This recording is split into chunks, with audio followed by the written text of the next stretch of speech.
Hello friends, welcome to my channel stories by Garima Kushwaha. दोस्तों, जैसा कि आप जानते हैं, मैं हर रोज़ आपके लिए अलग अलग और रहस्यमयी कहानियाँ लेकर आती हूँ। तो कुछ इसी तरह की एक कहानी मैं आज भी आपके लिए लेकर आई हूँ।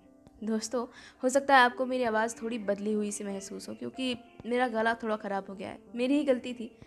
सर्दी होने के बावजूद मैंने ठंडा पानी पी लिया, पर जल्दी उम्मीद है मेरा गला ठीक हो जाएगा। आपको मेरी आवाज़ कैसी लग रही है, मुझे कमेंट बॉक्स में बता ज़रूर दीजिएगा। चलिए शुरू करते हैं हमारी कहानियाँ।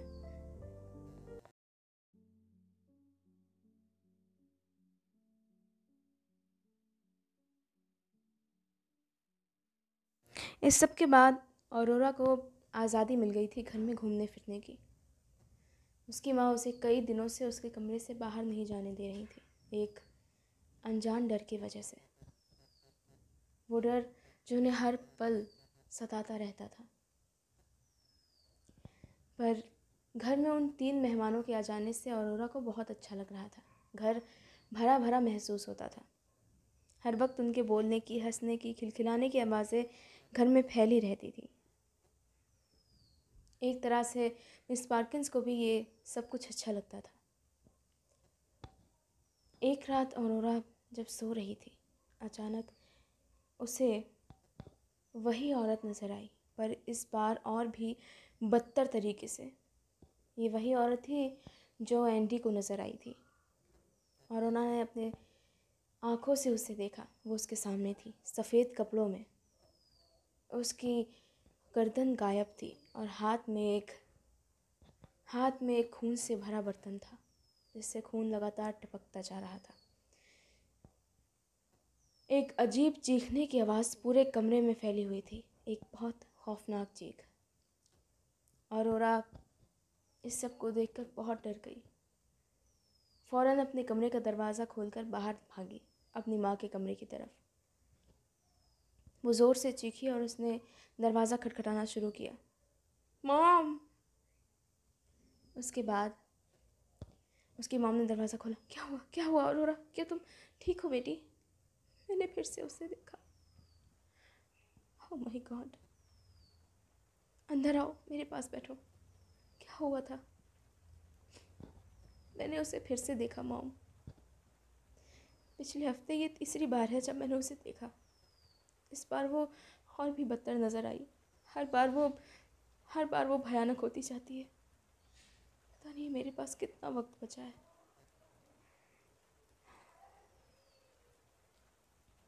मुझे मुझे नहीं पता। सब ठीक हो जाएगा औरोरा। मैं तुम्हें कहीं नहीं जाने दूंगी। पर कहानियाँ तो यही कहती है ना मॉम की, अगर वो हमें नज़र आ गई तो। नहीं, ऐसा कुछ नहीं होगा औरोरा। मैं तुम्हारे साथ हूँ और कुछ नहीं होने दूंगी तुम्हें। तुम हमारे साथ रहोगी बेटी। वो दोनों इस तरह की बातें कर रहे थे और कोई उनकी बातें छुपकर सुन रहा था। वो रोज़ी थी। वो फ़ौरन भागते हुए अपने भाइयों के कमरे में गई। वो दोनों बैठकर चेस खेल रहे थे, वक्त बिताने के लिए। बाहर बारिश हो रही थी, मौसम ठंडा हो रहा था। युद्ध के दिनों उनकी आदत पड़ गई थी रात को देर से सोने की। दिमाग पर चिंता ऐसी हावी रहती थी कि नींद आती ही नहीं थी। इसलिए उन तीनों की ये आदत रात में देर से सोने की पड़ गई थी। इसलिए वो दोनों अभी भी जाग रहे थे, जबकि अरोरा कब की सो चुकी थी। एंडी, फिलिप, रोज़ी, क्या हुआ? तुम कहाँ गई थी? मैं बस नीचे गई थी पानी पीने के लिए। हाँ, वो तो हम भी जानते हैं, तुम हमसे कह कर गई थी। मैंने वहाँ कुछ देखा। क्या देखा? मैंने मैंने मिसेस पार्किंस और ऑरोरा को बात करते हुए सुना। सच में? पर तुम्हें ऐसा नहीं करना चाहिए था, ये गलत बात है। पर मैंने सुन लिया, सॉरी। क्या कह रही थी वो दोनों? एंडी, सॉरी, मैंने ऐसे ही पूछा। जानते हो ऑरोरा क्या कह रही थी? वो अपनी मॉम से कह रही थी कि उसे कोई कोई चीज़ दिखाई दी, कोई ख़तरनाक चीज़, और उसने कहा कि उसने उसे पहले भी देखा है।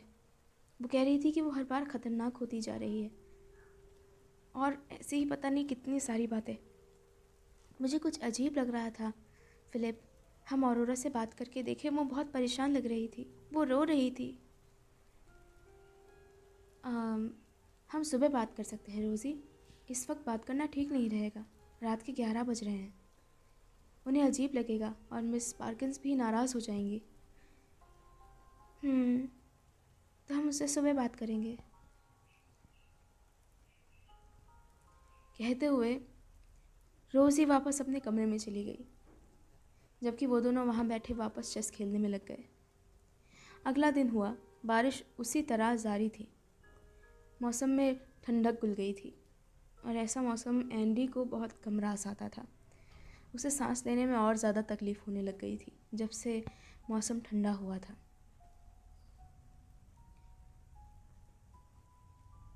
वो सब सीढ़ियों से नीचे उतरे सुबह के वक्त ब्रेकफास्ट के लिए। नाश्ता करते हुए वो चारों ही एक साथ बैठे हुए थे, पर मिस पार्किंस कहीं बाहर गई हुई थी। ऑरोरा ने उन्हें बताया कि मिस पार्किंस हफ्ते की कुछ सब्जियां लेने के लिए बाहर गई हुई हैं। ओह, आप कैसी हैं ऑरोरा? मैं ठीक हूँ।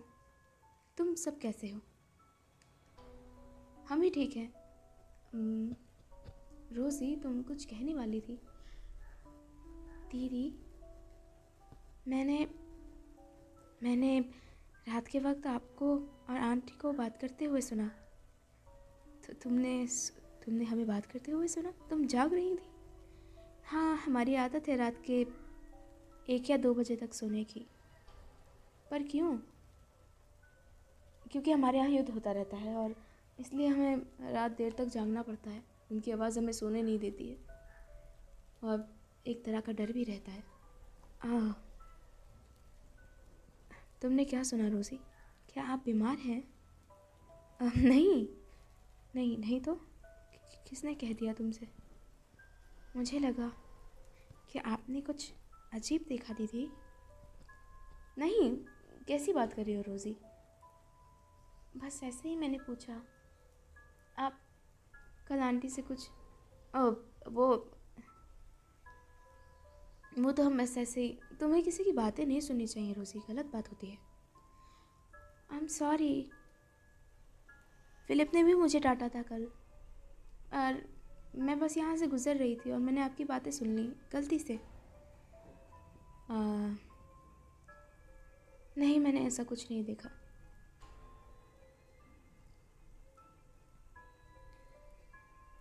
वो तीनों आपस में बातें कर रहे थे, जबकि एंडी अभी भी बहुत खामोश सा बैठा हुआ था। 2-3 दिन इसी तरह बीत गए। बारिश होती रही और मौसम काफ़ी ठंडा हो गया। अब एंडी को देर तक दौड़ भाग करने में या फिर घूमने फिरने में परेशानी होती थी। और ऑरोरा का भी यही हाल था। उसकी भी तबीयत न जाने क्यों बहुत ख़राब सी लग रही थी। वो अपने कमरे से बहुत कम ही बाहर आती थी, सिर्फ नाश्ते या खाने के वक्त। अधिकतर वक्त वो अपने बिस्तर पर ही रहती थी। एक रात एंडी अपने कमरे में सो रहा था, तभी अचानक उसे फिर से वो भयानक और खौफनाक चेहरा नज़र आया जो उसने पहले देखा था। एक बूढ़ी सी औरत जिसके कपड़े सिल्वर कलर के थे, उसके सफ़ेद बाल थे और चेहरा झुर्रियों से भरा हुआ था। एक खौफनाक चीख के साथ सीधे एंडी के सामने आकर खड़ी हो गई। एंडी ना हिल पा रहा था, ना कुछ बोल पा रहा था। किसी तरह एंडी अपने आप को उठाने में सफल हुआ। वो उठा और फ़ौरन भागते हुए सीढ़ियों से नीचे आ गया। उसकी सांसें फूल रही थी, वो बहुत घबराया हुआ था। उसके माथे पर पसीने की बूंदें थी। वो बहुत ज़ोर से चिल्लाया और गश खाकर ज़मीन पर गिर गया और बेहोश हो गया। एंडी, रोज़ी, बाहर आओ। फिलिप फ़ौरन भागते हुए नीचे गया और उसने एंडी को उठाया। वो बेहोश हो गया था। उसके माथे पर पसीने की बूंदें थी और उसकी धड़कनें बेतरह बढ़ी हुई थी। एंडी, तुम्हें क्या हो गया है? कोई हमारी मदद करो। क्या हुआ इसे? कहते हुए मिस पार्किंस बाहर आई। हमें नहीं पता मिस, ये भागते हुए यहाँ आया और बेहोश हो गया, पता नहीं क्या हुआ। आ, इसे इसे उधर ले चलो, वहाँ फायर प्लेस के सामने। इसे कुछ देर इसी तरह लेटा रहने दो, इसके मुंह पर पानी की छींटे डालो ताकि ये होश में आए। उन्होंने वैसा ही किया और धीरे धीरे एंडी होश में आने लगा। पहले उसने अपने चारों ओर नज़रें घुमाकर देखा, फिर उसके बाद उसने फिलिप की तरफ देखा। फिलिप, फिलिप, क्या हुआ एंडी? मुझे वो औरत दिखाई दी, वो बहुत डरावनी थी, वो मेरे करीब थी बिल्कुल।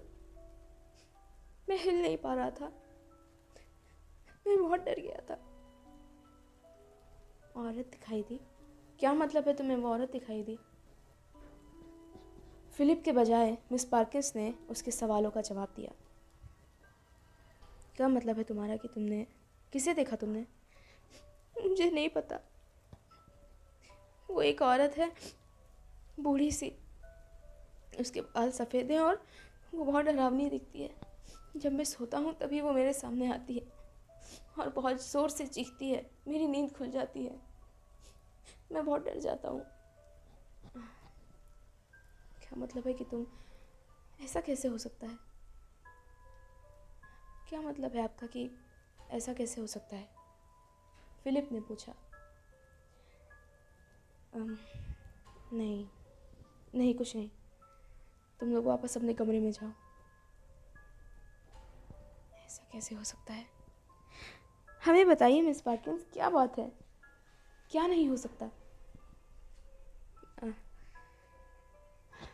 तुम लोग अपने कमरे में जाओ, मुझे कोई बात नहीं करनी है, मुझे नींद आ रही है, ठीक है?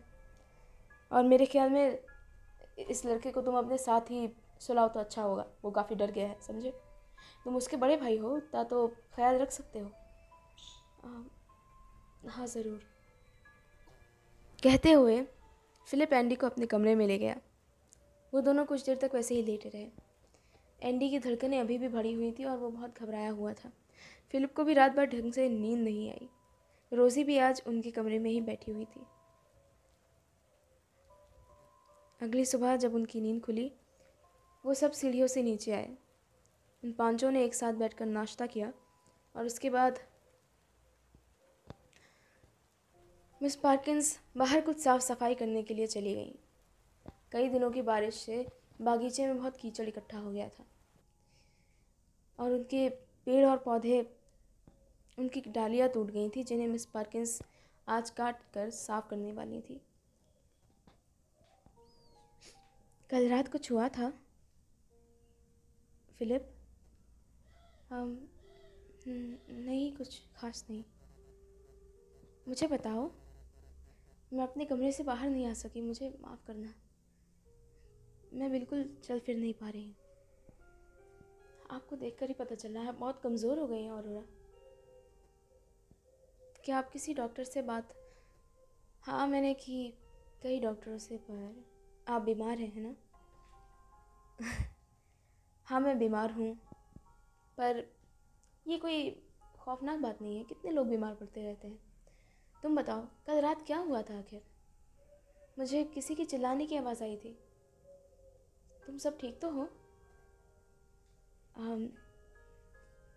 हम आपको बताते हैं। कल रात, असल में ये दूसरी बार है। कल रात जब एंडी ने उस औरत को देखा, एक बूढ़ी सी औरत। एंडी कैसी दिखती थी वो बहुत बूढ़ी थी और उसने सिल्वर कलर के कपड़े पहने हुए थे और उसका चेहरा झुर्रियों से भरा था।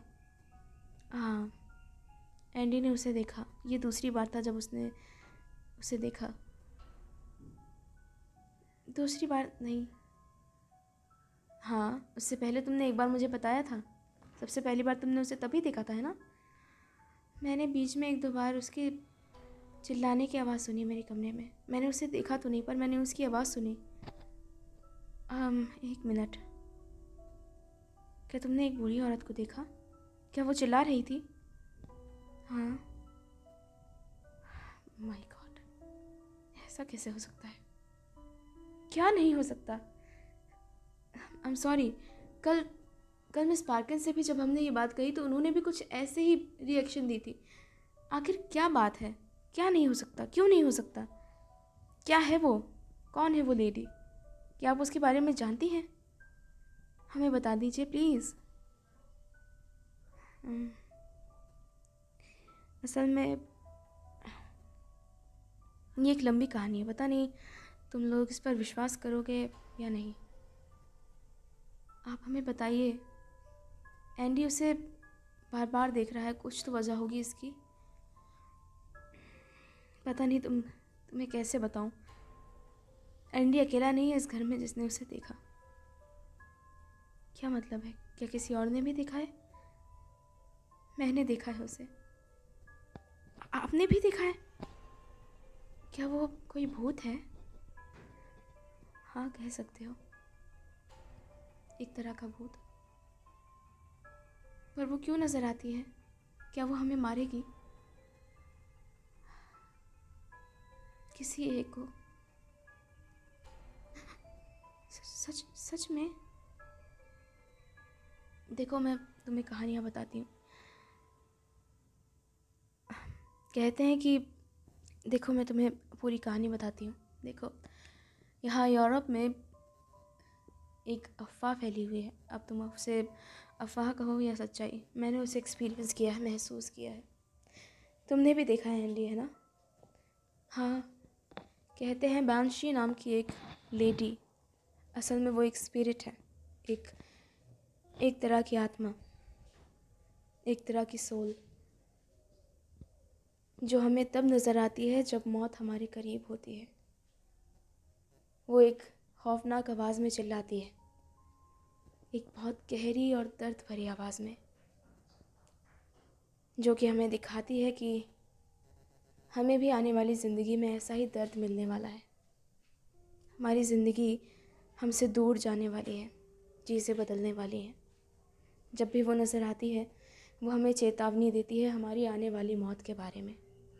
अगर वो एक बार हमें नज़र आ गई तो ये बात तकरीबन तय हो जाती है कि अब हमारे पास ज़्यादा वक्त नहीं बचा है। आपका कहने का क्या मतलब है? देखो फिलिप, देखो, मैं तुम्हें वही बता रही हूँ जो मैंने सुना है मेरी मॉम से, और उन्होंने उनके उनके पूर्वजों से सुना होगा। ये कहानियाँ यहाँ यूं ही नहीं फैली हैं। तुम लोग मुझे पूछते रहते हो ना कि मैं बीमार हूँ। हाँ, मैं हूँ बीमार, मुझे कैंसर है। अब मेरे पास न जाने कितना वक्त बचा हुआ हो। हर रोज़ मेरी हालत गिरती जा रही है और हर रोज़ वो मुझे नज़र आती है, हर बार अलग चेहरे में, हर बार अलग रूप में, हर बार खौफनाक होती जाती है। जानते हो वो क्या दिखाती है? वो दिखाती है कि एक दिन मुझे मर जाना है और वो दिन बहुत करीब है। उस डर से जूझना आसान नहीं होता है। Andy, I am sorry, I don't know वो तुम्हें क्यों नज़र आ रही है, पर सच बात तो ये है कि मेरे पास ज़्यादा वक्त नहीं है।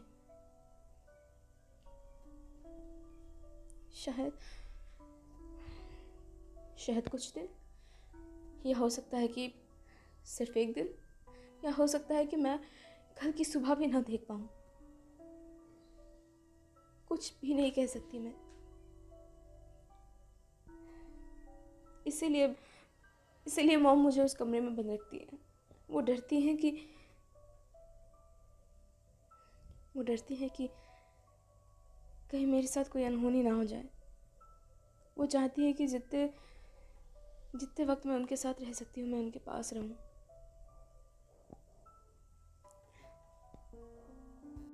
तो दोस्तों, इसी के साथ ख़त्म होती है मेरी आज की कहानी। आपको कैसी लगी ये मुझे कमेंट बॉक्स में कमेंट करके ज़रूर बताइएगा।